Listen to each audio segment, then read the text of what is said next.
Hello there and welcome to Pastoral Care Field Education, Module number 8. This week we're looking together at the whole subject of developing a philosophy of ministry. Now, whilst I know that some of you may have already begun to do something of this kind of work, for others of you this is a whole new venture. But I want to suggest to you that developing a philosophy of ministry can be profoundly helpful for us as we chart our way forward in ministry. One of the reasons that I think it is so important is that it becomes very easy when we enter into ministry to simply blindly and uncritically follow the example of others whom we have admired in ministry. It's not to say that there is not much to be learned from others who have blazed the path before us. Indeed, we find a strong biblical warrant, even as the Apostle Paul writes to the Corinthians and urges them that they should imitate him, just as he imitates Christ. But of course, even in that statement, there is that marvellous caveat that they are only to imitate Paul to the extent that they see him also imitating Christ. But notwithstanding, it's very easy when we enter into ministry to have our eyes fixed upon people that we have admired greatly and simply try to replicate their style and approach to ministry. This is not always helpful because we are individually gifted and called by God.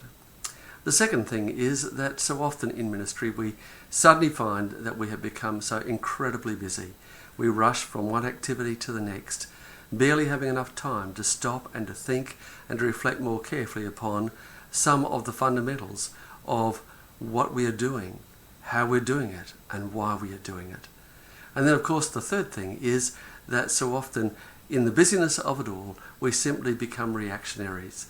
We react to every new crisis, every new circumstance that presents itself, and so we find that our ministry is very much a series of reactions to the external pressures that are being placed upon us from all quarters. And so as we contemplate the development of a philosophy of ministry, we will find great advantage in this. It provides a great advantage in helping us to think carefully, thoughtfully and prayerfully through that important intersection between what we say we believe and what we practice. And so, as we look at an approach to developing a philosophy of ministry, I will be suggesting to you a threefold approach. Firstly, that our philosophy of ministry should be theologically informed. In other words, whatever philosophy of ministry we begin to develop must find itself rooted in and inspired by the Word of God.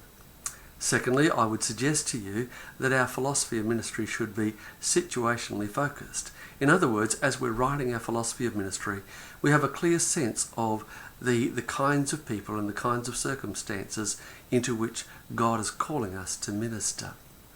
And thirdly, I'll be suggesting that our philosophy of ministry should be personally grounded. That is, it needs to come out of a deep understanding of who we are, not only as children of God, but as those who have been called by God. How has God gifted and empowered me? What are the deep burning passions that God has placed in my life? And so we'll be encouraged to ask ourselves a series of questions before finally setting to the task of writing for ourselves a philosophy of ministry. I trust and pray that this will be a tremendously valuable exercise for you. God bless you.